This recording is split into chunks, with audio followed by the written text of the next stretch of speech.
We're on 22b and we're at the Mishnah. Marchikin is 1 second, hold on. No, we're at the Gemara actually, just after the Mishnah. Okay, so we spoke about moving the ladder from them. So I'm sorry for the delay, just what's very late last night. With all packing and everything. We spoke about putting the ladder it can't be the ladder can't be very close to the nest. Why? Because we're concerned that a weasel or some sort of rodent is going to climb up the ladder and eat the birds. Okay, and says the Gemara, let's say our Mishnah is not like Rabbi Yossi. If you remember, Rabbi Yossi says that when you have a type of damage that has a victim and an aggressor, and it's only a one-way damage, only the victim is damaged from the aggressor, then it's the victim's responsibility to move away from the aggressor. So the Gemara says, 1 second, if it's Rabbi Yossi, according to Rabbi Yossi, that there should be no problem with putting a ladder in your own property, even if there's a direct path from the ladder to the nest. It's the guy with the nest that should move it. So the Gemara says no. I feel it Rabbi Yossi, even if you'll say it's Rabbi Yossi, Omar Vashi, Kivina Be'er Kahana Omar, Rabbi Yossi B'Gir Day. So we mentioned this in the past when we discussed Rabbi Yossi. I think we said it on Shabbos. We spoke about it on Shabbos. Rabbi Yossi agrees, and obviously he agrees, that if you have a team of marksmen, of a bow and arrow shooters that stand on your property and shoot their arrows into the next guy's property, clearly you'd still be liable. That's giri delay. It's your arrows. And therefore, wherever the damage is direct and immediate, Rabbi Yossi would agree that where the damage is direct and immediate, Rabbi Yossi would agree that there is that you have to pay for that it is prohibited for the aggressor to come next to the victim. Just like an aggressor with arrows can't stand in his property and shoot into his victim's property, it's clearly prohibited.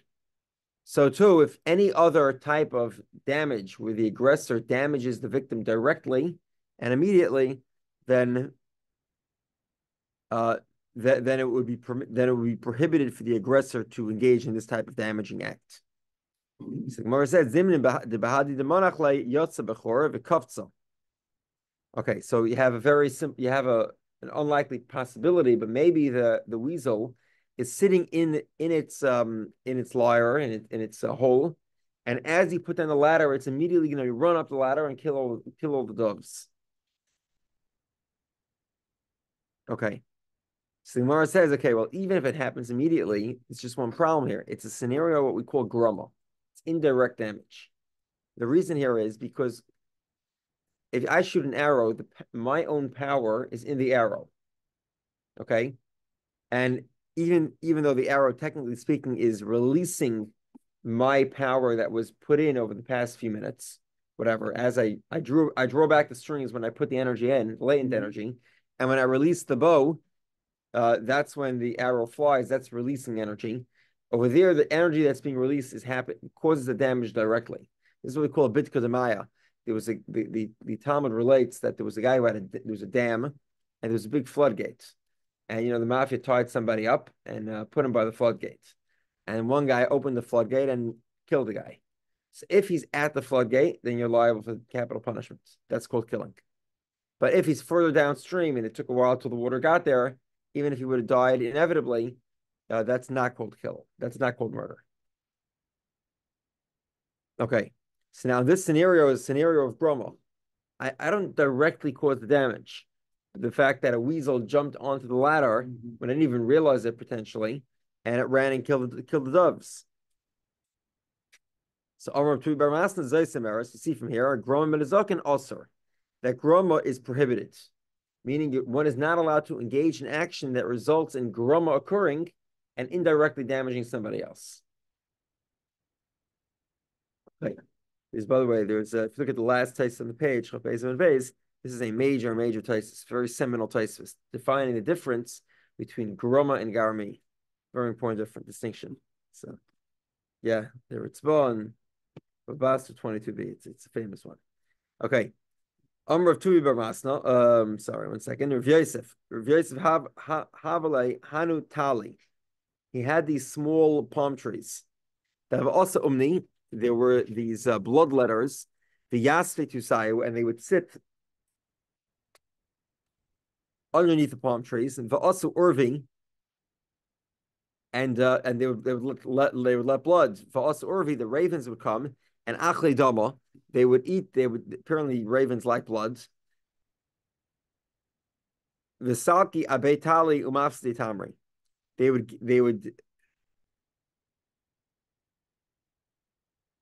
They would roost on the palm trees and they would ruin them. Amar Lahu Yosef says, Afiguli korker mehacha. Take away the quackers.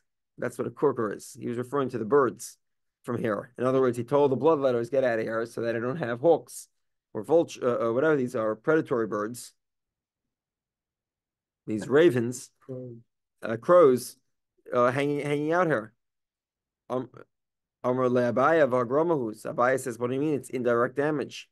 Amar le'hacham tu b'masan says, meres gramin is also that is prohibited to cause indirect damage to somebody else. The Gemara says, what about the fact that they made a chazaka? Meaning, they've been doing this for a very long time. And you allowed it to happen. So because you allowed it to happen, you sort of forfeited that right that you have over the property. So the Gemara says, there's no chazaka to damages. They did not do a chazaka. Meaning, if I'm damaging my friend's property, I can't make a chazaka on it. I can't say, well, I've been here and you haven't stopped me. So even though I'm damaging you, I'm entitled to continue to damage you. So Gemara says, well, that's not really true because v'lav itmar lo of Moriam or b'kutra or zvidamar b'beisak yisei. 1 second.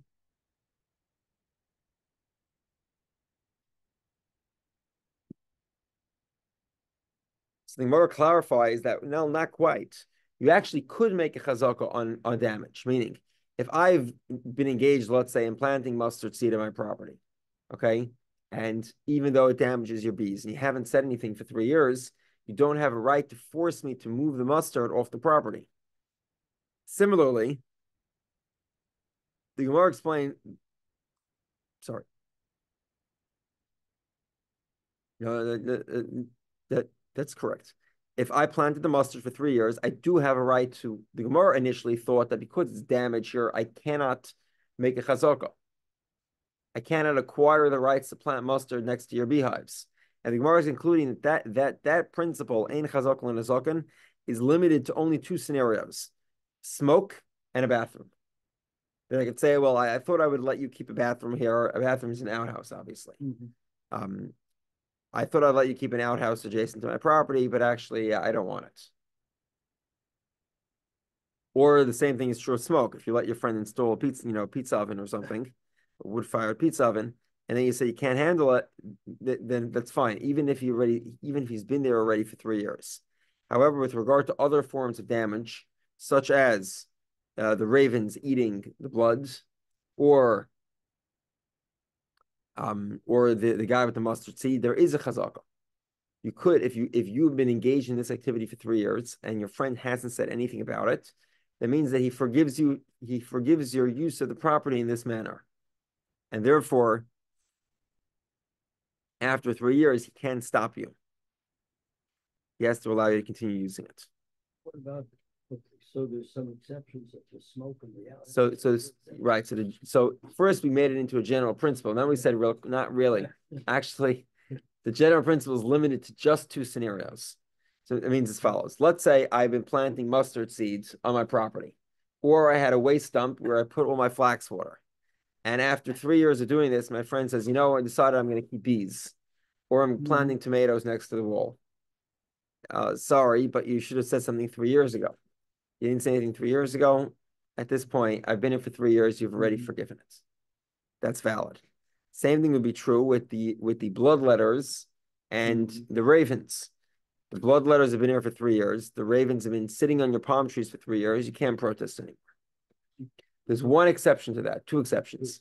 And they are if I installed an outhouse next to the property line, or if I installed a brick wood-fired pizza oven, right? A fireplace or something like that, where there's a lot of smoke. And my friend could say he can't handle the smoke. So now we're back to square one. Again, Rav Yosef is trying to evict the bloodletters, right, from underneath his trees. They'd say, look, we've been here for 3 years. You haven't said anything. So we have a chazaka. And now, initially, the Gemara said, well, they actually don't have a chazaka because there's no chazaka to damage. But then we said, no, that principle, there's no chazaka to damage, is only relevant in 2 scenarios. It's not quite the principle. It's much more like a definition of the exception. So how is Rabbi Yosef allowed to kick these people out, these bloodletters? So because Rabbi Yosef was very sensitive. He's a very sensitive person. He had he was an istinus. What do they call these? I don't know much exactly what the English term is. So he says, for me, the fact that there's blood all around and the ravens are dirtying the palm trees, it's as if they planted they put a bathhouse next to my property, or something that emits a lot of smoke.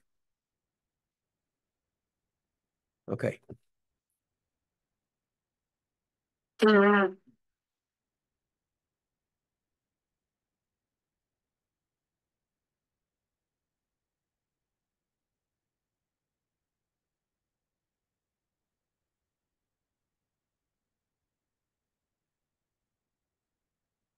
Okay, Marchikin es hashovach min ha'ir chamishim amma. They move the nest away from the city, 50 amas. 1 second. And the reason for this is because the birds, they tend to ruin the vegetable patches. Presumably means that they relieve themselves on it, or they hang out there too much, and they're also pecking at it and they're destroying it. A person should not make a nest inside his property unless he has 50 amas inside of his property. Why 50 amas? We'll soon see that the feeding area of the birds is 50 amas. What about the fact they fly much further? We'll get to it. Rav Yehuda says, base arba kurim, it's 4 kurim large. Mole sheger hayona. The radius of 4 kurim, I presume, means that the radius of 1 kur is the amount that a bird will fly, a dove will fly in one jump. Obviously birds can fly very far, but the doves typically they only fly a certain amount in one go, and that is the length of a kur. Let's say he purchased a property that already had a nest on it, so the permission to build a nest was already there, for a long time. He takes over the chazaka, and he's allowed to continue keeping his nest on the property. So Gemara says, Chamishim Amma v'sulai, 50 amas and no more, meaning that the presumption here is that a bird hangs out within 50 amas of a nest. V'raminu, I'll ask you a question. Ein parson nishvan liyanim el imkein hayrochik min hayishuv shloshim ris. A person should not spread out traps for the birds unless he's 30 ris away from a city. 30 ris is quite the distance. 30 ris is 120 mil, which is like 50 miles. It's quite far. Okay. And what's the idea? Because he doesn't want to catch any of the doves that belong to other people. People in the city keep doves. He doesn't want to catch them. So how far do you have to be? You have to be 50 miles away to make sure that you don't catch any of these birds. So Amar Abai says they fly very far. However, but their stomachs they fill immediately close to the nest within the first 50 amas. So the Gemara says, do they only fly like 60 miles? But Tanya, we learned, Ubidishuv afilu me'amil la yifres. 1 second.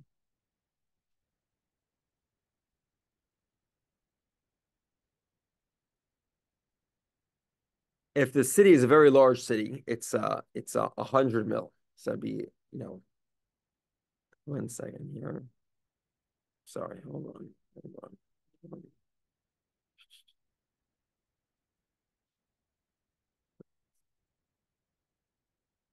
Okay.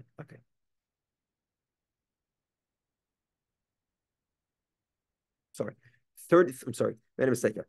30 ris is not 60 miles. 30 ris is 4 mil, which would be closer to a mile, a little over a mile.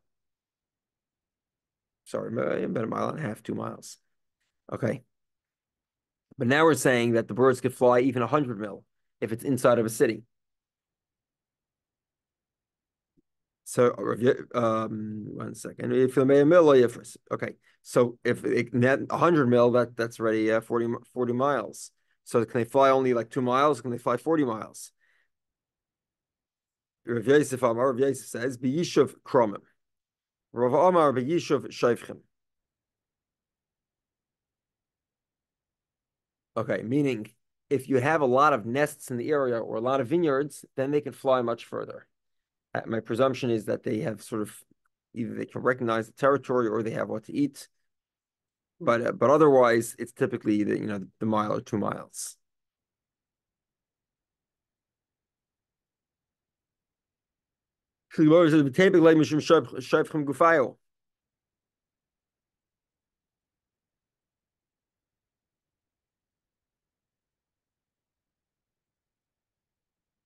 So the Gemara says, 1 second, there's another problem here. The Gemara said the Brisa said that with 100 mil, that if you're inside a city, it's 100 mil. I'm going to explain what's a city. A city is a city of nests. So if you have a city of nests, it has to be 40 miles from the entire city of nests. But inside of the area where there's a lot of nests, let's say there's a valley that has a lot of people who keep birds, then even 100 mil away from you, it's still not going to be good. So says, what do you mean? There's another problem here. If it's a city of nests, you're always within 100 miles. So the 100-mile number is irrelevant. Let's explain. Let's say a yishuv, a settlement, means a settlement of vineyards. It's a large valley. They have 40 miles of vineyards. So I can't put the nests even within 40 miles of the settlement because in these vineyard areas, there's the birds from the city will travel throughout the vineyards. So therefore, they have to be distanced 40 miles from the vineyards. Now, if, however, the city, when we talk about a city, we mean a city of nests, meaning that within these 40 miles, tons of nests.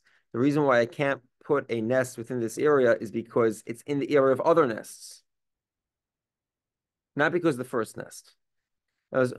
If you have, let's say you have the vineyards, you have the nest here, vineyards here, and I have to distance from the vineyards. That makes sense. Even though I'm 100 mil from the city, I'm well more than 100 mil from the city.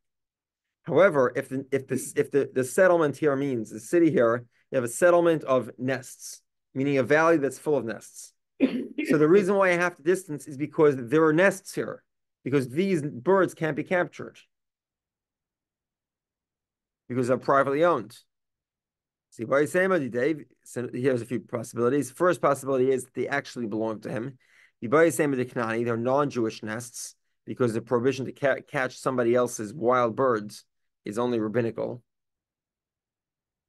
Or it could be that they're ownerless. There's just a lot of nests in the area. So that means that it's easy for the birds from the city to travel, but the nests in the nesting area, those birds are ownerless. He's allowed to take them. Okay. Yehuda says, base arbas kurim. It has to be a field that is 4 kurim large. Rav Papa says the name of Zvid. Zay Samaras we see from here. Tayanim lekach v'tayanim liyarish. You argue on behalf of a buyer and you argue on behalf of a inheritor. Okay, 1 second.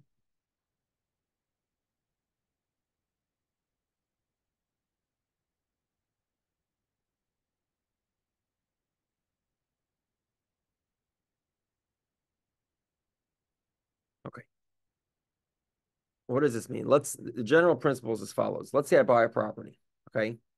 Sorry. Let's say I'm living on a property. Okay. And Jules comes over to me. He says, "What are you doing? This is my property." So I say to him, I've been here for 3 years. You haven't said anything. So he said, "Okay, fine. But how did you get the property?" I said to him, "I don't know. I just came here and I started living in it." Well, that's not an argument. If I would have said I bought it from you, that's fine. So now I've been here for 3 years. I lost my document. This is called the Cheskes Gimel Shana. We'll talk more about it as we go on. If you have any questions on it, we'll get to it in about a week or so. Okay, whatever it is, the argument here is that 3 years is not enough if you can't explain how you got here in the first place. You mean you took the property it was ownerless originally? Did you buy it from somebody? Did he give it to you as a gift? How'd you get it? However, if you're a buyer or if you're an inheritor, you may not know how the first guy got the property. So therefore, the court will give you ideas and suggestions. Meaning the court will say, well, presumably the person who you bought it from actually bought it from this guy who's claiming that it's his. So we help them out. So the Gemara says, Yerush Tanina, Yerush is a brisa. Haba mishum Yerusha, ain't it tzarech taina. A guy who inherits his father, he doesn't need to explain how his father got the property. The fact that he inherited his father and his father lived there for 3 years, that's sufficient to presume his father bought it. Because he's not necessarily going to know exactly how his father got hold of every piece of property. So Gemara says, you're right, lekech it's strichele. Rev Yehuda was telling me this law with regard to a lekech, a buyer. Lekech namitina, lekech is also written in a brisa. Lekech lakachotzer bozizim v'guzus choice. Hareze b'chaskosei. Okay, a guy bought a courtyard. What was unique about this courtyard was that there were these pieces of wood that stuck out into the public domain. Normally, it's prohibited to stick out wood from your property onto the public domain. The advantage of this, by the way, is you can hang things from it. You can hang a plant, you can hang your coat. But over here, he already bought it. So it means that presumably the guy who had the property previously would have been able to explain how in the world he got permission to hang to stick beams out from his house into the public domain. So even if the buyer doesn't know how he maintains ownership over it. Okay, so clearly this is another brisa. So why do we need the statement of Rav Yehuda? We already know this. So Gemara says tzricha, it's necessary for him to write this. The aim of koinetz shalayu.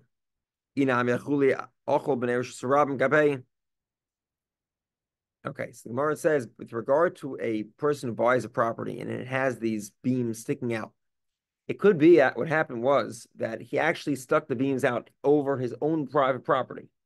But with time, the public domain got wider, and now it subsumed his own space around his house, and that's how you end up with his beams from his house sticking out over the property. Or maybe the public has forgiven him for sticking out beams. But with regard to a private domain, maybe he's much more obligated to explain how the original owner that sold him the property, got the property in the first place. If Rabbi Yehuda would just say our scenario with regard to private property, 1 second. With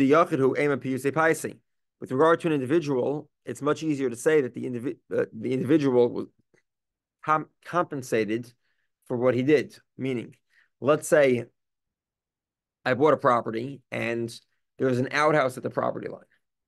Presumably, the guy who installed the outhouse, he was forbidden from doing so. So how is there an outhouse in the property line? So presumably, he paid him for it. He paid the neighbor to ignore it. And that's why it's in a certain sense, it's much easier to make the argument for the buyer that the original owner compensated his neighbor to install the outhouse.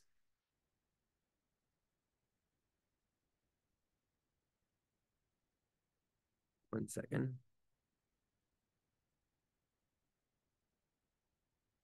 or he forgave him. But with the community, who can you bribe with? Meaning, if I put a bathroom at the edge of my property, I know who to negotiate with, the neighbor. I give him money and I ask him to forgive it, or I ask him to take the money and ignore it. But with regard to the public, who can I pay the money to? It's the public. Who is there to forgive it? It's much more difficult for the public to forgive. It's Amaletes. Therefore, it was necessary for Behuda to say this statement twice.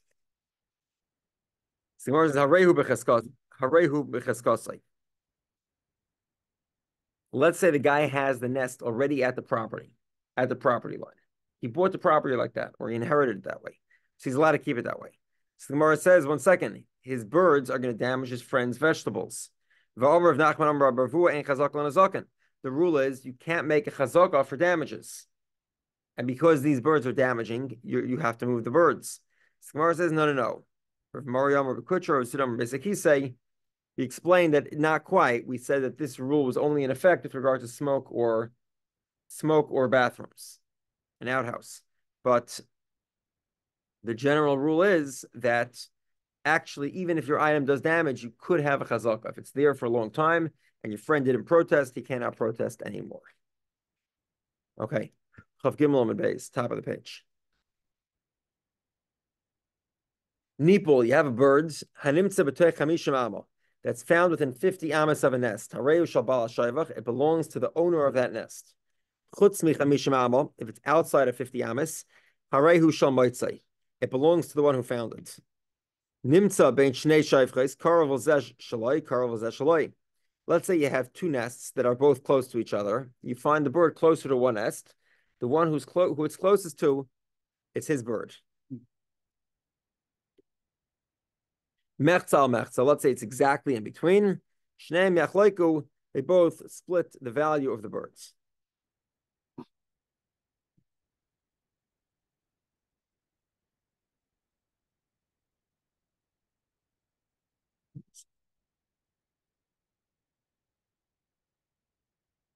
Okay, and now we get to a Gemara. This is an important Gemara, very theoretical. It relates to our mission, though. It relates to the general rule of majority versus proximal. So what's a proximity, or ruling based on the proximal? So we'll explain. So Amar Rav Chanina says Roy v'karav holachan achar haroiv. Okay, we'll have to soon give examples, but you have a question where majority would resolve it one way. But if you look at its proximity, that would resolve it a different way. So we go based on majority. The Alfagav, the Ruba Deraisa, the Kurva Deraisa, even though these principles are both biblical principles, okay, how do we know that proximity is a biblical principle? So if you remember, we have the story of the guy who dies between two cities, the Egla Arufa, right? So we find a dead body between two cities. We measure the closest city. They have to atone for the sin. If it's perfect, then we bring the elders of both cities to atone. Okay, now, the concept that you measure to a city means you measure proximity. That's a way of resolving the dispute. How do you know who killed this person or where this guy was killed? You measure to the nearest city. I feel hachi ruba adif. Ruba is a more powerful deciding factor. And therefore, we follow Rav. Masif Rav Zera. So Rav Zera asks, "V'haya ira kroiva lachol." This is the story of the city that's closest to the dead body. They need to atone for the dead body. 1 second. V'alfagav the ikka ruba de almo. Even the ikka achrita the nefishamina. 1 second.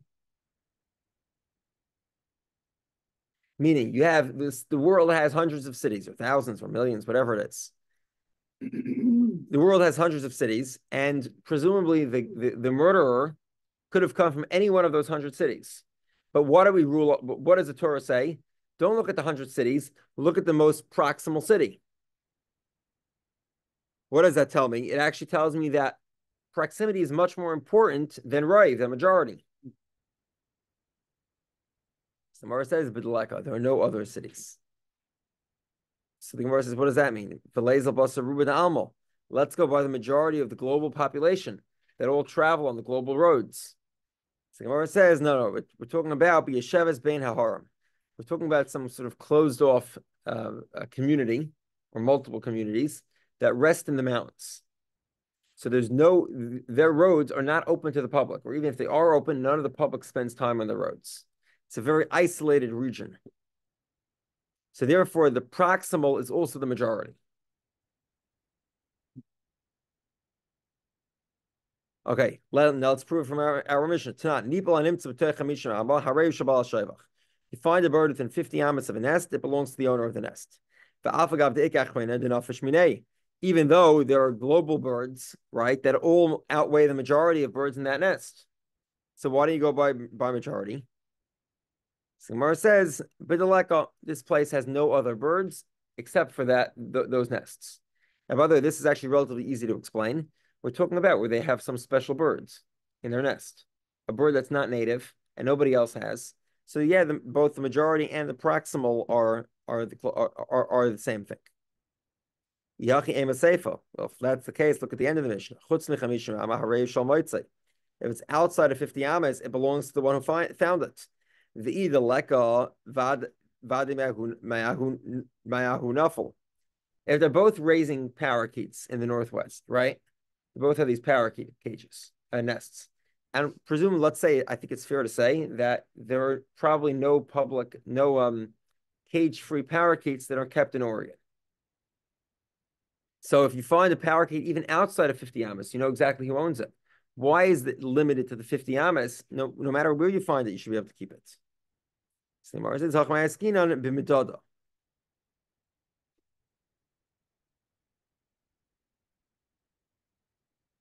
Okay.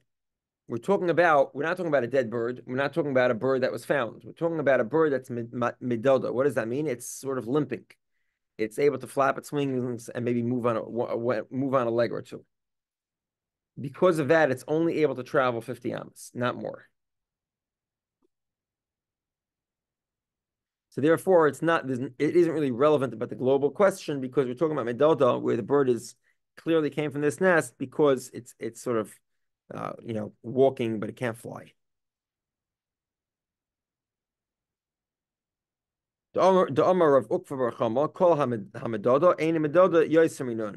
Anything that sort of crawls around doesn't crawl further than 50 amas. Okay. Boy Rav Yirmiyah. It's a classical Rav Yirmiyah question. Ragli achas b'toich nuna ama, v'ragli achas chutz michamishim ama. If one bird is inside the 50 amas and one bird is outside the 50 amas, I'm sorry, one leg is in the 50, one leg is out of the 50. Mahu, what's the story? Whose bird is this owned by the public? Is it to the finder, or does it belong to the owner of the cage? And the Gemara says the rabbi did not like the questions of Rabbi Yirmiyah. Because of this question, Afkula Rabbi Yirmiyah b'midrasha. They kicked Rabbi Yirmiyah out of the study hall. I think I told you the story about the Ger Chassid. I'll end with the story here. So in Ger, everybody wants to daven with the Rebbe on Yom Kippur, on Rosh Hashanah. So they made a rule. They said if you're over 50 on the first day of Rosh Hashanah, then you get a seat. And if you're under 50, you get a seat on the second day. So a guy calls up the hotline to get his ticket for a seat. He says, they say to him, you're going to be over 50 on the first day of Rosh Hashanah? He said, no. He said, okay, well, you have to go to the second day. Are you going to be under 50 on the second day? He says, no. He says, what do you mean? My birthday is on the second day of Rosh Hashanah. This guy says, okay, then you're not entitled to the seat. So he was very upset. So he went to the Ger Rebbe, and the Ger Rebbe pointed him to this Gemara. He said, this is the question of Rabbi Yirmiyah. And what was the pun? What does it say? What